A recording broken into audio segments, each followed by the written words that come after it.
Holidays-nale, adu namma GT Holidays da. GT Holidays, South India's #1 travel brand. You know you are special when you're with GT Holidays.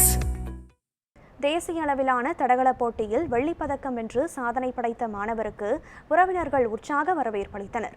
Theni மாவட்டம் கூடலூரை சேர்ந்த அரசு மேல்நிலைப்பள்ளி மாணவர் இன்பத்தமிழன் ஒடிசா புவனேஸ்வரில் நடைபெற்ற 40வது தேசிய இளையோர் தடகள சாம்பியன்ஷிப் போட்டியில் சிறப்பாக விளையாடி வெள்ளிப்பதக்கம் வென்றார்.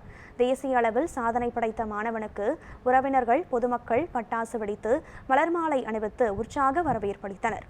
தொடர்ந்து பள்ளி நிர்வாகம் சார்பில் வாழ்த்து தெரிவித்ததுடன் மேலும் பல சாதனைகளை படைக்க வேண்டும் எனவும் வாழ்த்தினர். இப்போ 14th நேஷனல்ஸு ஜூனியர் நேஷனல்ஸ் ஒடிசாவில் நடந்ததில் மெடல் பண்ணிருக்கேன். ட்ரேத்லான் போட்டியில் நான் சில்வர் மெடல் அடிச்சிருக்கேன். டீம் பார்த்தீங்கன்னா ஒலிம்பிக் போகிறது தான். ஒலிம்பிக்கில் போய் மெடல் அடிக்கிறேன். கண்டிப்பாக மெடல் அடிப்பேன். இதுக்கெல்லாம் சப்போர்ட்டாக இருக்கேன் எங்கள் அப்பாவுக்கும், எங்கள் கோச்சர்ஸு எல்லாத்துக்கும் நன்றி. ஒடிசாவில் நடந்த தடகள போட்டியில் 6 வெண்கல பதக்கம் பெற்று வந்திருக்காரு. இவர் இதுக்கு முன்னாடி வந்து தமிழ்நாட்டில் 5க்கு மேலே தங்கப்பதக்கம் வாங்கியிருக்காரு. இவர் பார்த்தீங்கன்னா இது மாதிரி ஆளுகளை தமிழக அரசாங்கம் ஊக்குவிக்கணும்.